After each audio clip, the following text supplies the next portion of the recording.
Assalamualaikum warahmatullahi wabarakatuh. Halo, apa kabar semua? Sehat? Alhamdulillah. Perkenalkan, saya Muhammad Zainul Animil Hakim dengan NIM 210211602860 dari Prodi Pendidikan Bahasa Sastra Indonesia dan Daerah Offering B. Di sini saya akan menjelaskan mengenai bentuk komunikasi prosarekaan.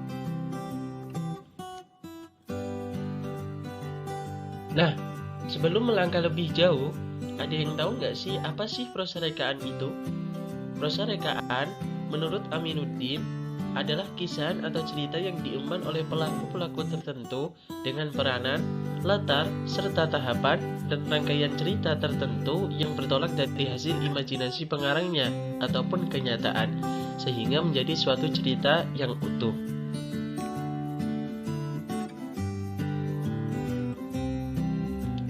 Kemudian, bentuk komunikasi prosarekaan.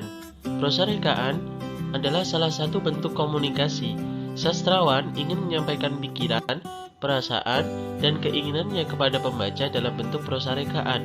Bila ingin komunikasinya lancar, orang yang berkomunikasi harus mengerti dan menggunakan media yang sama agar dimengerti oleh kedua belah pihak.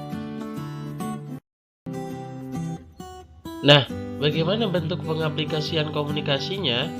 Sudah jelas pasti ada di dalam karya sastranya. Sastrawan mengemukakan pemikiran dan perasaannya kepada pembaca lewat pencerita.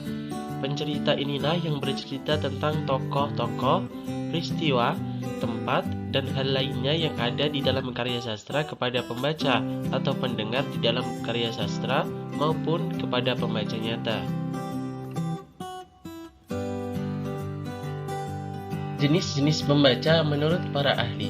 Di sini saya mengambil pendapat dari seorang ahli bernama Wolfgang Isser.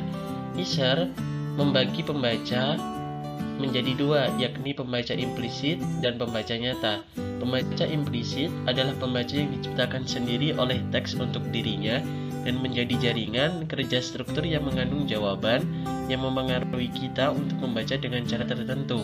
Kemudian pembaca nyata itu sendiri adalah pembaca yang menerima citra mental tertentu dalam proses pembacaannya.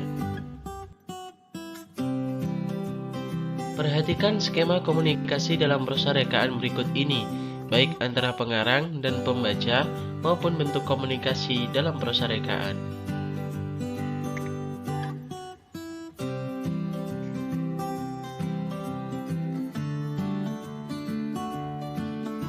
Hubungan sastrawan dengan pembaca.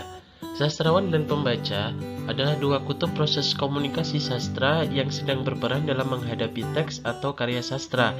Karya sastra itu sendiri merupakan seperangkat tanda atau lambang yang ditransmisikan melalui suatu saluran, baik puisi, prosa, atau drama, kepada pembaca. Kode yang dipilih sastrawan harus diketahui oleh pembaca, sehingga memungkinkan pembaca untuk mengenali tanda-tanda tekstual dan mengaitkan makna dengan materi teks. Kemudian yang terakhir, macam-macam pencerita prosarekaan.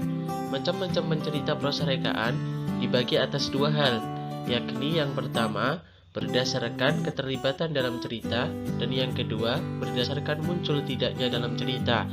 Nah, yang pertama berdasarkan keterlibatan dalam cerita dibagi menjadi dua hal, yakni yang pertama pencerita terlibat secara aktif dan yang kedua pencerita kurang aktif dalam bercerita.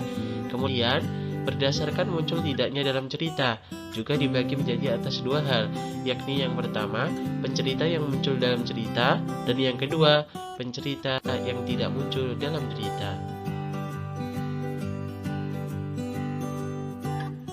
Sekian dan demikian. Terima kasih atas segala perhatian.